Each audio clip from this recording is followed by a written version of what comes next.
LegalizeFreedom.com. Why are we here?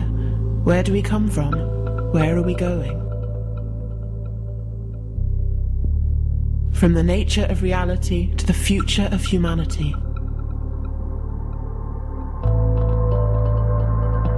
Beyond politics, poverty and war. LegalizeFreedom.com.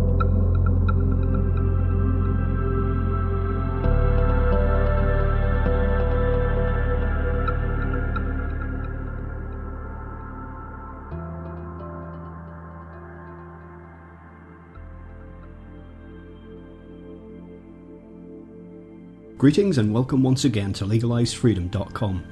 I'm your host Greg Moffat, and today we present part 2 of our interview with Stephen Buhner, in which we discuss his book Plant Intelligence and the Imaginal Realm, Beyond the Doors of Perception into the Dreaming of Earth. If you missed part 1, you can find it at LegalizeFreedom.com, that's legalize-freedom.com. The interview resumes as we discuss transhumanism and the desire to transcend death. I think the key thing that perhaps transhumanist types are missing, and obviously you mentioned the fear of death, but that one of the most important parts, some would say the most important part of being human, is to die. And the fact that we have an enormous taboo, particularly in the West, around death is in itself a major problem. It's one of the reasons why people don't accept it. Not saying that we should all rush towards death, but ultimately, we'd be much better off to embrace it, because that's part of what we are. That's part of the life cycle. It's absolutely a crucial thing. One of the things that Rilke said a long time ago that really struck me, and I've thought about for many years now, is he said, it's not only that people don't live their own lives now, they don't even live their own death. And I thought that was such a poignant and deep commentary. And I'm 62 now, so I'm just in the early stages of old age and moving out of late middle age, and looking at the shifts that that's forcing in the way I view the world and myself, and my awareness of, my body is not as vital as it was, and there's less that I can do. And I'm starting to look just naturally at the ending of things. And what do I want to do? What do I want to accomplish? What do I need to do so that, when I'm dying, I don't look back on my life and go, gee, I could have done this, or I wish I'd done that, or boy, what a waste. Because that's the last thing that I want to do. And that awareness of that we only have a limited time, I've had that for much of my life. And one of the things, because one of the things, when I left home at 16, and I made, I made 3 decisions. One is, I'm never going to be bored again, because my family was the most boring family on earth. Number 2, I was not going to end up like them, laying on my deathbed going, God, what a way, I wasted my life. And number 3, I wanted to find and work with the deep feelings and metaphysical background of the world. Were kind of my thing. But that awareness of death, it helps us lead a meaningful life, because we begin looking at what really matters to us, and it's crucially important. Do I want to die? No, I want to find out how the story ends. There's all kinds of interesting stuff going on here. I don't like it. I'm not going to see the outcome, But nevertheless, my time is slowly coming to an end, and by being willing to turn and embrace that, there's a magnificent richness that begins to emerge from the way I interact with the world. And it's just the way that it is. It's like, look, if Bob Dylan is going to die, or Gandhi's going to die, or Albert Einstein's going to die, all these great iconic figures, like, what chance do I have? Like, 0. I'm not going to live forever. So it becomes important. And also, people have to make way for new generations. My time is almost over, and the earth can't take 20 or 30 or 40 billion people. It just can't. So I think one of the things I find most difficult for me and for most people is, this feeling of powerlessness about it, that there are powers involved that I don't have any control over that regulate lifespan here for human beings. And it's just the way that it is. We've got a certain range, and we're not going to get outside of that. And people hate that feeling of powerlessness, that they have to acquiesce. It forces a kind of faith, like Goethe, the German poet, had when he said, "I trust myself to nature, she may do as she will with me." And if you don't move towards something like that, the only other alternative is a kind of a bitterness that toward everybody and everything, because your time's over. And I actually find that, an unpleasant, I don't find that kind of bitterness pleasant to be around. So I've decided I'm not going to do that. Well, of course, in some we do have power in the sense that we can choose how to face our death, but maybe that's something that will dawn upon people as the day comes closer. But you mentioned the idea of creating something like spinach in a lab. One thing that came up in my thinking when I was reading your book was GMOs, and this is something that, and we'll talk about feeling here again, this is something I always felt bad about.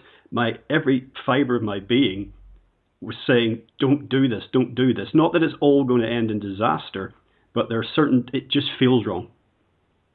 Yeah, GMOs it's a constant thing that comes up whenever, in the years of my teaching and stuff like that. And people would ask, and I really have two, in a way, odd responses to it. One is, on the one hand, I know enough about how the Earth works with genes and genetic intermingling.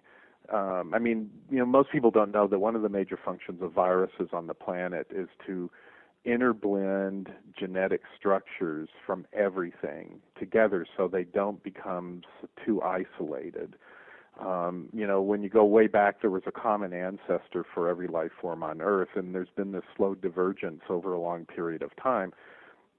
But one of the ways to counteract the negative dynamics of that is viruses interblending genes. So we have plant genes and bacterial genes and viral genes. We have all of these every possible gene that can be had, we've got some of them woven into our genome. So we're not really as separate as we like to think. And because the Earth has dealt with that so comprehensively for so long, I'm not that worried about the ultimate problem of GMOs in terms of the Earth itself.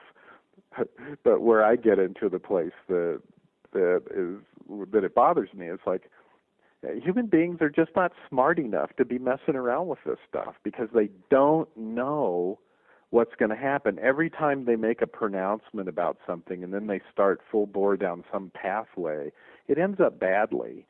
And I keep coming back to antibiotic resistance because it's one of the easiest ones. When they began to introduce antibiotics, and there are trillions and trillions of tons every year, then, over all this period of time, the Earth has been saturated with these antibacterial substances which have forced changes in the microbial underpinning of the planet that haven't been seen for 2.5 billion years. That's the last time that it was this intent, and that the Earth then went from a primarily methane dynamic to an oxygen dynamic during that change. It was one of the truly great extinctions on the planet, though it's rarely talked about in that sense. And, these antibacterial substances, in only 60 years, they thought it was going to be a million years before resistance would occur. And what's happening as a result of that is profound, pervasive, and unstoppable. So that's just only one example. But when they start getting into GMOs and they're going to do, literally every pronouncement they made about those things has turned out not to be true. That the genomes don't stay isolated in the GMO plants that they're creating. It's creating repercussions in the food web that they said wasn't going to happen, but other people said, well, yeah, you're not really thinking this through. So human beings are not smart enough to do this stuff without repercussions, these unknown repercussions, side effects that are going to happen over and over and over again, and they're never enjoyable side effects, ever. We just don't have enough humility as a species to know that we don't know what we're doing. I love what Aldo Leopold in the United States, the environmentalist, said once. He goes, one of the, main behaviors of intelligent tinkering is to save all the parts. But just that concept is not, they just don't get it. So it's the hubris that bothers me, because we were all going to pay the price of their arrogance eventually.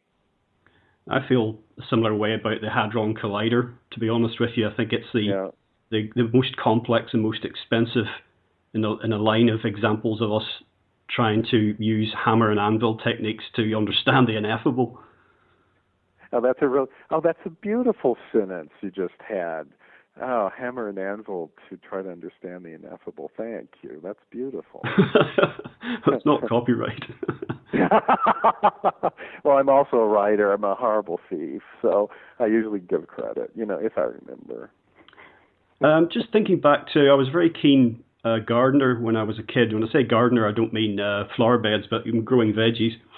And I remember one of the first times that my granddad taught me a lot about it, and he used to talk to his plants. And it was funny because when he told me about this, it made perfect sense. Possibly I didn't sort of dismiss it because I was so young. It just seemed logical. You mentioned earlier the idea of how children look at the rest of the web of life. But I remember the first time I ever saw time-lapse footage of plants going through a cycle of days, and it became really, really clear then that there was sentience there, not just because they were moving quickly, but it just brought it home. And of course, then there's the idea, for example, the extreme example would be ayahuasca, where shamans talk about plants talking to them. It's almost like it is a dialogue. It's very much a dialogue. One of the things that I've talked about for a long time in my books is that everything that's alive possesses sophisticated language. Our language is only a specific instance of a general condition. Communicability is inherent in all life forms, and the language that plants have is extremely sophisticated. But the important thing, they do it through, they actually have a language that exists in a sound system that we can't hear, but their most sophisticated linguistics occurs through the creation and release of chemicals. And plants are the best chemists on earth. Nobody was ever going to be better than them. That's all they do. I mean, they can't run, they can't go to the doctor. If they get into disease, they have to figure out what it is and create the chemical response to it to heal themselves. They also will send the chemicals that other plants in their area need to help them heal. I mean, it's a very amazing world once you get into it. But the core is not what they use for their language, but the fact that they're dealing with the receiving, interpreting, meaning, and then crafting meaning in response. They have the capacity to understand the conveyance of meaning, and they convey meanings back in response, which is the purpose of language. It's like, one of the things I always like to say is, because people talk about the importance of language, and I'm like, language it's nothing except a bunch of containers for meaning, and you can shift that a lot. But the easiest way, you come home and you ask your beloved, how are you? And they go, fine. Well, if you just look at the form of what they said, F-I-N-E, the word, theoretically they're fine. But anybody that's been married for any time at all knows that they're in trouble. Okay, so because the real meaning that's being conveyed is something else entirely, and we're able to pick up that meaning that isn't contained in any of the parts. Okay, you can't find it in the word, but the meaning is still in there, and we have the capacity to get it. So as children, we're immersed in these complex fields of meaning, and we don't have any word in place of the thing when we're first born. We interact with meaning directly, and we have a natural capacity to do that. And when children are older and they're starting to get language, let's say around 4 years old, they're pretty adept that way. They're aware that they're moving through a world of meaning and of communicability, that plants are communicating, that puppies are communicating, that everything is communicating, and they are communicating back. You literally have to train them year after year after year to get them to believe that's not so.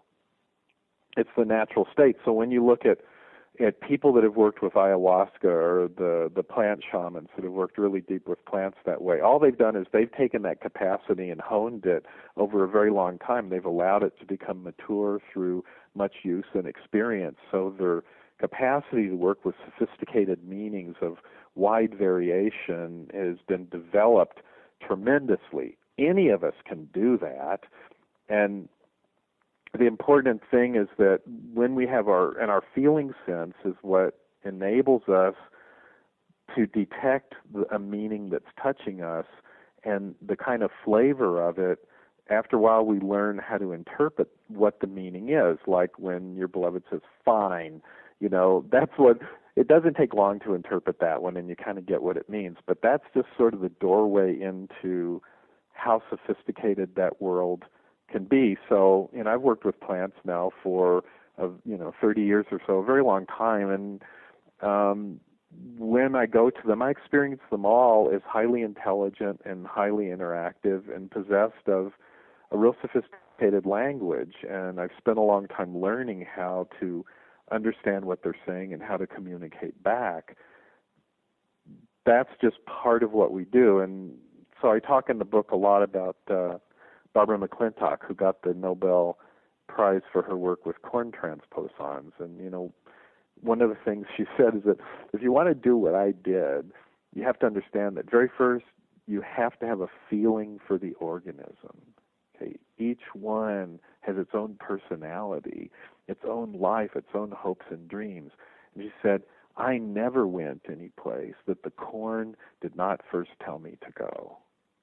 They told me how to study them, where to go, what to do. And she had the capacity to engage in very sophisticated communication with them. One of the neat things about doing that, rekindling that sense of self, is that we begin to find ourselves immersed in a world of ensouled and aware phenomena, always communicating with us and us with them. We're never alone anymore. That kind of existential despair that leads to so much, Prozac and other antidepressants, the need for it just begins to disappear because we're not isolated inside of our own house, looking out of our windows at a world with which we have no connection. It changes that whole thing. So one of the main things I've tried to communicate over the years is everything has language. And we don't have to talk in their language. They don't have to talk in ours. What we have to go to is we go to what is at the root of language, which is the communication of meaning. And that's where things begin to get really interesting. Two things from what you just said. Firstly, the idea of meaning, how important that is to us. In fact, it's everything, really. That's where a lot of this technology is going to fall down, the transhumanist ideas, because your computer, my computer, they don't understand meaning and never will. It doesn't matter how fast they can crunch numbers, they'll never understand. And as far as healing goes, even though we should take, Mother Nature as our medicine cabinet, I believe that we have that ability, as you described in plants, to chemically alter ourselves for healing purposes. Yeah, we do. There's that's one of the things that's been of interest to me for a very long time. I first got, involved in the whole healing world about almost 40 years ago, I guess, and and the whole sort of alternative healing community about how much your mind can affect the body and things like that. There's a tremendous amount that we can do that the reality police are constantly, denigrating all the time. But nevertheless, there's a phenomenal amount we can do. And I was always interested in, what's the limit? How far can we really go? And what I found after a while is that there's this wonderful kind of balance or alliance that can happen between that orientation and, using physical substances. Because I use primarily plants for my healing, and I have for 25 years now, I think. When I first I just got into it very deeply, and there's very, very few things I ever use pharmaceuticals for. Occasionally, I need them for something, but it's very rare. But the balance of those two worlds, in a way, one of the things that happens when many disease states that are not thought to be so are actually a deficiency state in this kind of odd way of thinking about it.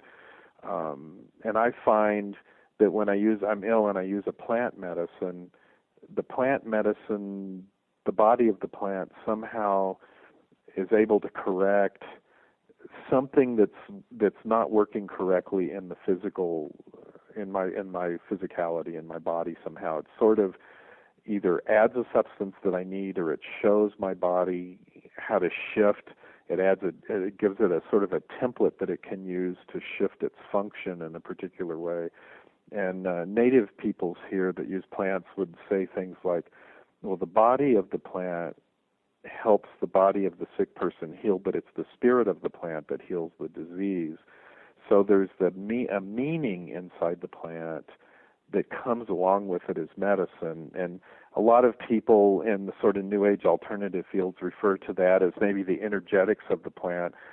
But I've always had a hard time with sloppiness of language, where the language starts to get so vague that it's not usable for anything, because the term energetics is rarely defined, but it's the ineffable elements of the plant itself have an impact on the ineffable elements of myself in a way that it helps shift things. And that's sort of an area of medicine that has been abandoned by people focusing so much on technology. I mean, one of the points that I've made many times is that when a plant creates a chemical, it only does it for a reason.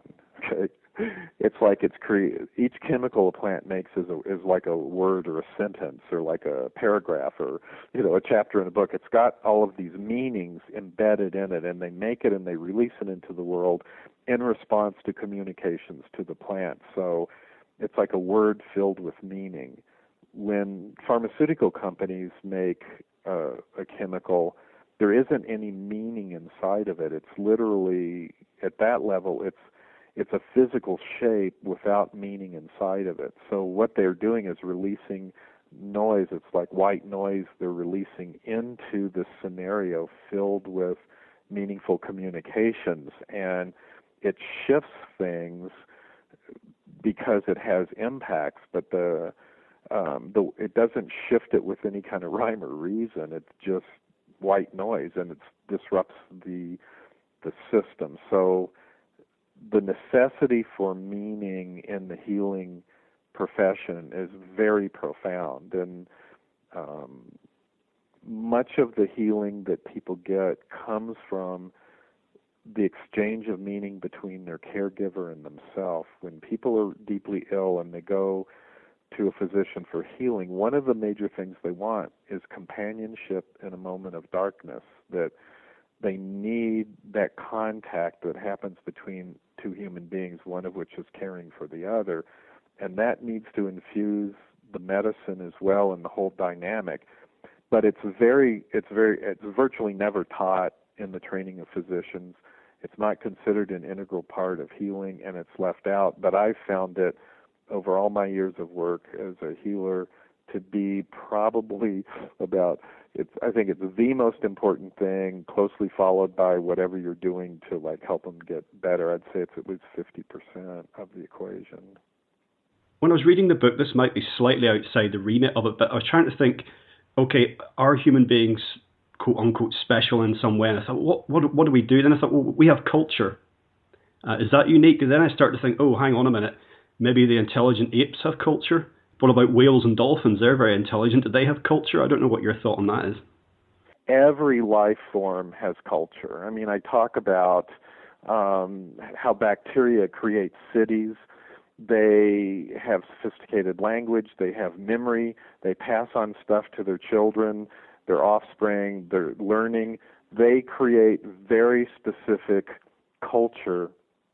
Viruses have very specific culture. Plants have so everything creates culture. There isn't anything that I found that human beings have done that isn't already present in the system. I mean, that's one of the great understandings I think that James Lovelock facilitated, is that every life form we encounter is just simply a subpart of a larger organism.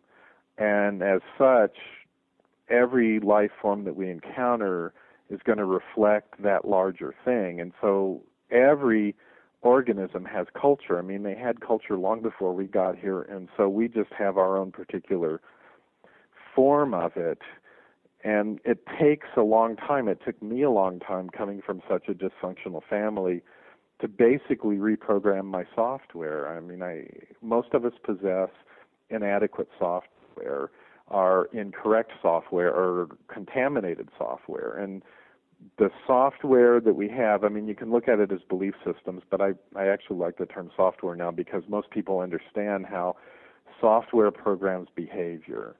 And if we have a software program that's deeply embedded that says, you know, plants are stupid, then what happens is we don't re-examine that. We just act as if it was true, and our behavior is generated to a large extent out of that software, which then has tremendous repercussions in the world.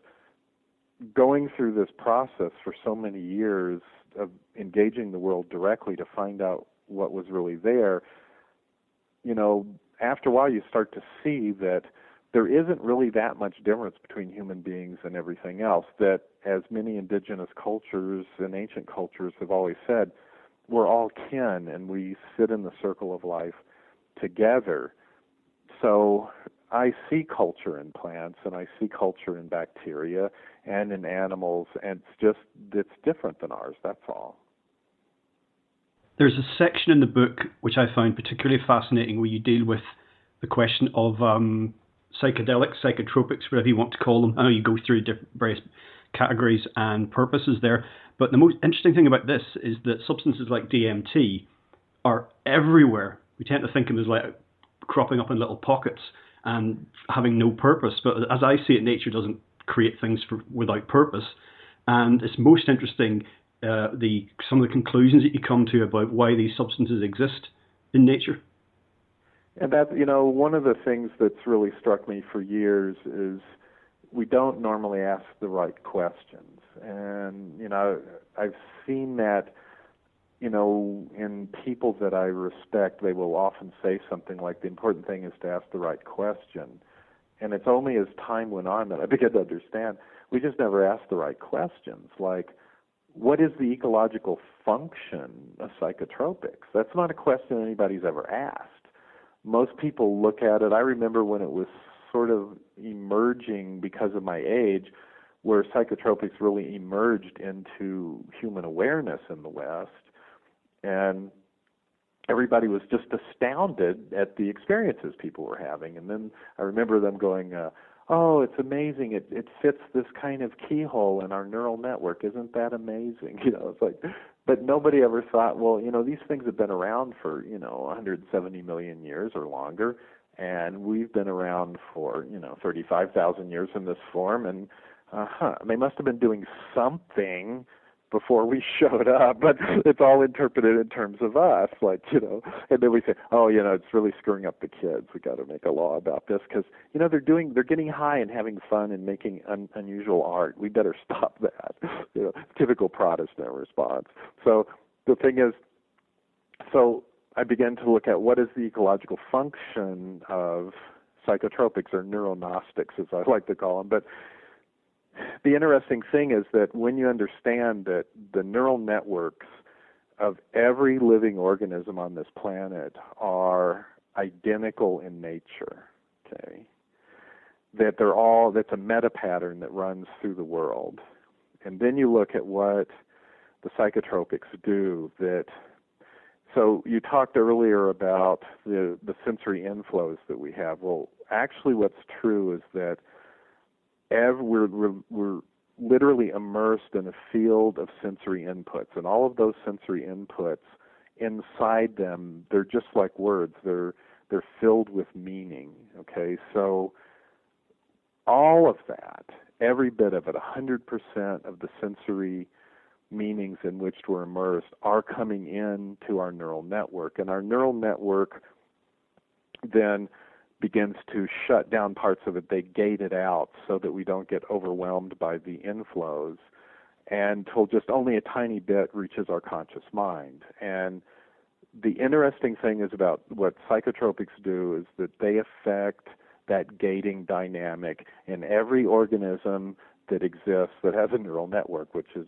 every living organism. And what they do is that they reduce the gating. In other words, they open up those channels more widely so that more inflows come in and you perceive more of the metaphysical background of the world. And what that then does is it allows whatever the organism is, because all organisms respond similarly to it, whether it's a plant or a spider or a dog or a human being, it doesn't matter, that what happens is you're able to then, the time sense slows, you can pay more attention to the meaning inputs that are coming in with the sensory inflows.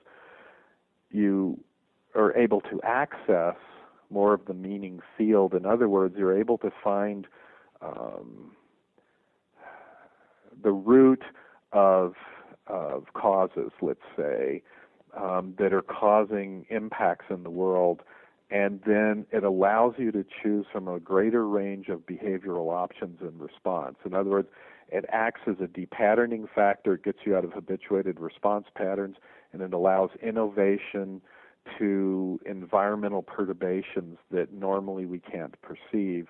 So there's a lot greater creativity comes out of it, and innovation. And every organism that intakes those things experiences that. It's the way that the Earth ecosystem itself helps generate incredibly brilliant innovations to environmental challenges. It's one of the mechanisms that was built in to help the Earth maintain its balance point, its homeodynamics. And I mean, when you look at it, it's absolutely astonishing just how it works. It's like one of the most miraculous things I've ever seen, but nobody's really looked at it in that broad of a scope before because they're so totally focused on, the drug problem or what it does for people or if it's good for therapy or something like that. But really it's an ecological dynamic, has very little to do with us as, a special people, Well, some of what you said lies behind why the powers that would be, as I like to call them, are so keen to demonize drug substance, I should say, that we've been talking about.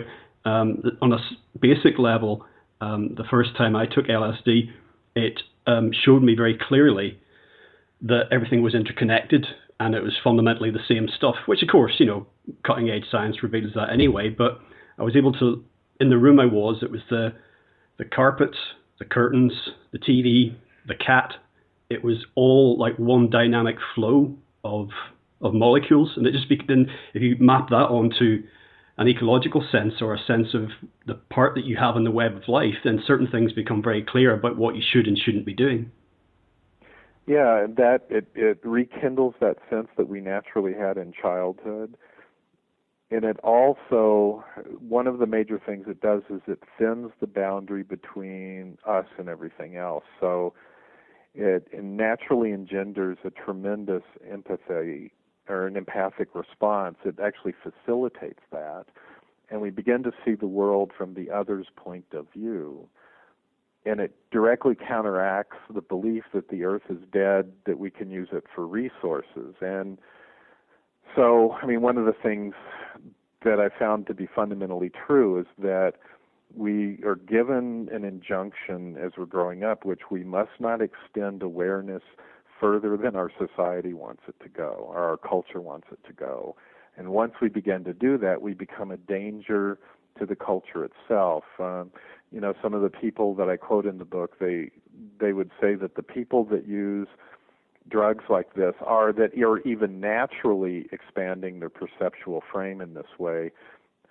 They act as a depatterning factor for the culture itself, so that the culture can remain innovative and responsive to environmental perturbations. It basically changes their habituated approach toward life. And our culture is very, very uncomfortable with that. The whole drug war really got keyed up starting only about 1900, and it was this weird blend of allopathic technological physicians and actually the women's temperance movement blended with them and a couple of other groups, and that's where it kind of came out of it. They wanted to prohibit, the individual people from having access to any kind of drugs at all, and it was that very Protestant sort of, somebody's having fun somewhere and we better put a stop to it because there's all this, bad stuff that happens from that. And we got in this weird mindset that we've been struggling with now for over a century. But the truth is, all life forms use drugs, and they're exceptionally important. Only about 10 to 12% of a population, really gets into it, and that doesn't really matter what species you're talking about. It's a natural propensity. So it's important, and what we're doing with it is completely wrong. But it's a lot of the great innovations that have happened in the last 50 years came out of people stoned on LSD. It's just the way it is. I know this might be a little bit of a cliched view, but it's interesting that the favored drugs of quote-unquote elites, bankers, business types, whatever it happens to be, and you constantly read about this sort of thing, and sort of like, I'll keep it UK-centric because that's my experience about top, bankers and investment brokers and all the rest of it. Their drug of choice is things like cocaine, which is just the most narcissistic kind of, cut off from everything type of drug. Cocaine is like, caffeine on steroids. It's like what. See, the other thing that's really important to understand about the drug war is that most of it, not all of it, but most of it is an iatrogenic disease. It came out of medicine. Heroin, cocaine, methamphetamine, and on and on and on. Those were all created by medical researchers that then once they created them, and they kind of got released into the general population. So all of the damage that they do are, and all of the whether it's physical or social or cultural, that is actually part of the medical system. That's a cost they should bear, because it's the sort of the shadow side of, pharmaceutical drugs in a sense. The other ones are different, but you look at methamphetamine and cocaine, for instance, those stimulate more productivity. It's even odd in a way that they're illegal because they stimulate so much productivity. In other words, you can do all of this stuff and you have all this energy, and it allows people to be theoretically more efficient in their jobs. And that whole thing, it's sort of the perfect, I couldn't function without tea. A lot of people can't function without coffee. It's like we've gotten into this sort of stimulant dynamic to survive in our time. And those are sort of an outgrowth of the whole technological culture, whereas these other drugs that are like, whether you're talking about marijuana or LSD even, which is semi-synthetic, or DMT, are psilocybin. They have completely different functions. They, thin the boundary between self and other. They stimulate innovation and thought and behavior and movement out of habituated patterns, and they increase health, both mental health and physical health, tremendously. So you might say there's like two kinds of drugs that have emerged in the world, and they both have very different functions. On a completely different note, one thing I got to thinking as I drew towards the end of your book, just to remind listeners once again, we're talking about plant intelligence and the imaginal realm, was what then happens off-world. You're talking about meta patterns in life on this planet, but some people have drawn attention to patterns on a cosmic scale or even galactic scale that are very close to, for example, neural networks, etc., etc. Well, one of the things that's interesting is if the root, in a way, of a more accurate worldview is to understand nonlinearity, what used to be called chaos theory. And once you understand nonlinearity and self-organization being a root dynamic that occurs here, it begins to change the picture of everything. So you see that the Earth is a nest. It's a hierarchy of. Let me reframe that. It's this self-organized system, but it's embedded within our particular solar system, which is also a self-organized system. And our solar system is embedded within a galaxy, which is also self-organized, and which is embedded within the universe, which is self-organized. So you've got this nested series of self-organized organisms, let's say, and very few people extend the understanding of nonlinearity and self-organization to the universe, because once you get away from the Earth, there's that whole concept of the big blue marble. The Earth is the only place that's alive. We stand on the pinnacle of our greatness, looking out at the universe, wondering, is there any life out there? And one of my constant sayings is, scientists can't even find life on this planet. How are they going to find it someplace else? Because they don't even think plants are, intelligent. So the interesting thing is, then when you start expanding the view past the Gaia frame into the solar system and on like that, things begin to get really interesting. Like, for instance, there's a certain number of asteroid impacts on the Earth every year, but it turns out that deeper examination of those shows there's a nonlinear periodicity to those things, that asteroids intersect coming into the influence of Jupiter and Saturn. There's very specific alterations in the orbits that occur, causing them to intersect with the Earth in really specific ways. So nobody's really asked, what's the ecological function of that sort of dynamic, and what happens when you get away from the Gaia dynamic to the solar system self-organization, and on and on and on. There's a whole lot of stuff going on out there that people haven't really paid attention to. And one of the points I make in the book is that the Earth is sort of this hothouse of life in a certain way.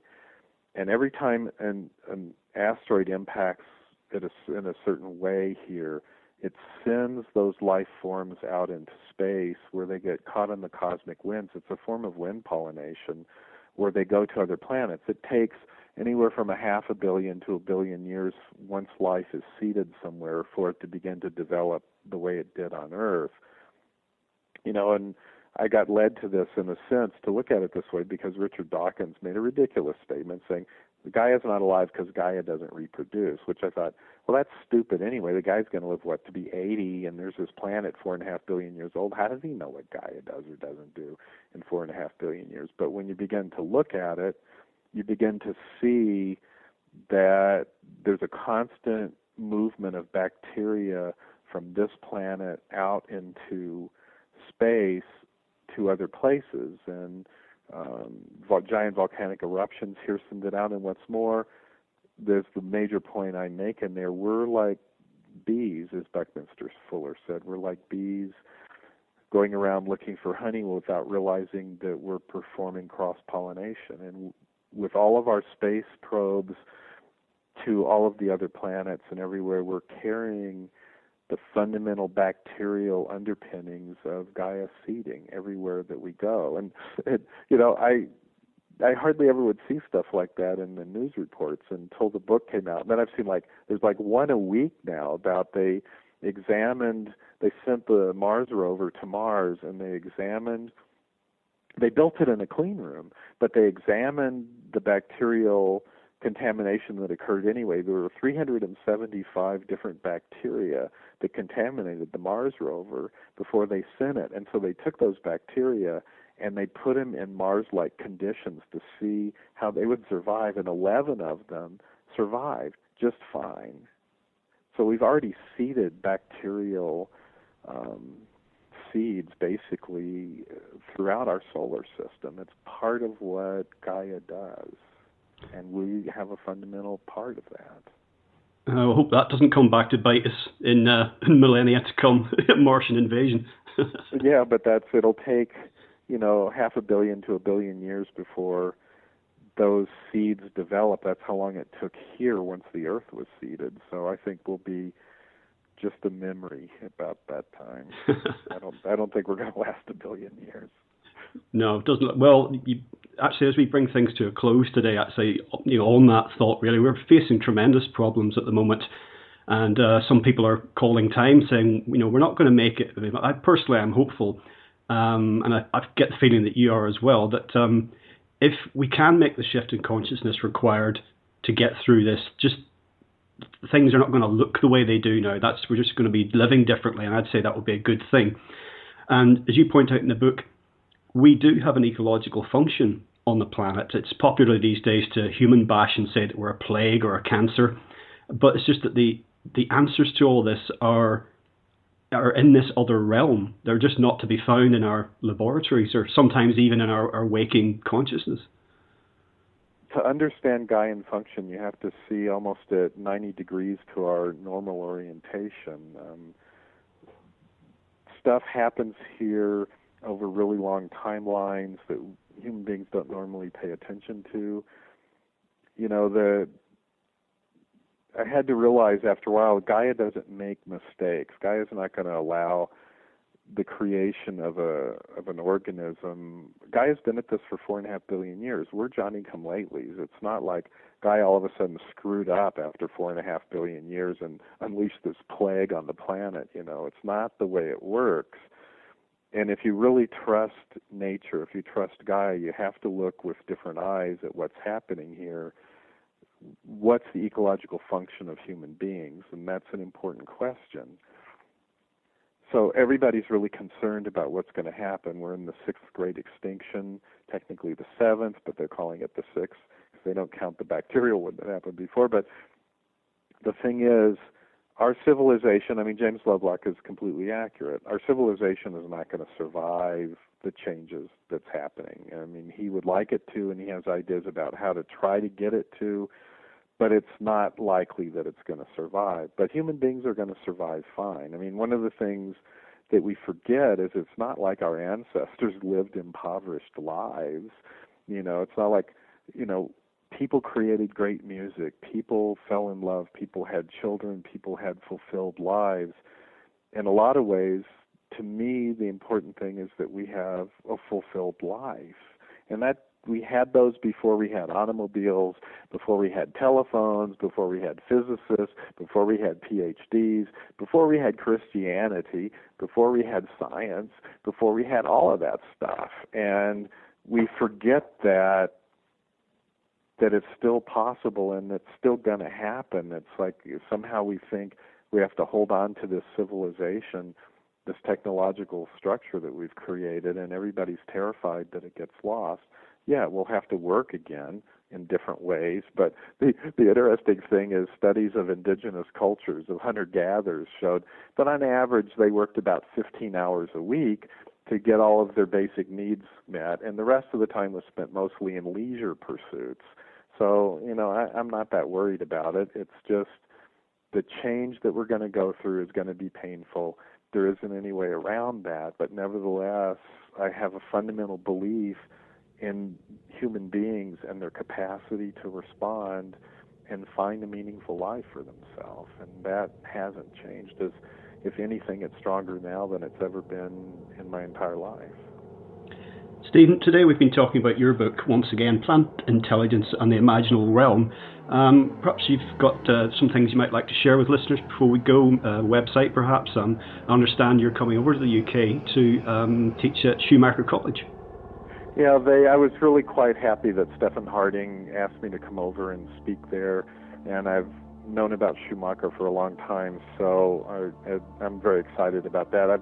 I basically have been teaching and on the road for the last 30 years or so, and this is really my last event. The workshop is full with a long waiting list at this point, but there's apparently a Wednesday night open to the public event, and I'll speak for a couple hours there if anybody wants to come. And so my website is GaianStudies.org, GAIAN studies.org. Well, Stephen, thank you so much for joining us today on LegalizeFreedom.com. Thanks for having me on. Well, folks, that's it for another week. As ever, thank you so much for listening. If you enjoyed the show, please check out the website. That's LegalizeFreedom.com, legalize-freedom.com, where you'll find an archive of programmes offering alternative views on a wide range of topics, including world affairs, politics and economics, science and technology, religion and spirituality, conspiracy, and alternative history. You can also browse and buy a range of books and DVDs from our guests, and if you're feeling generous, make a donation to help keep the site up and running. Until next time, I'm Greg Moffat, and you've been listening to LegalizeFreedom.com.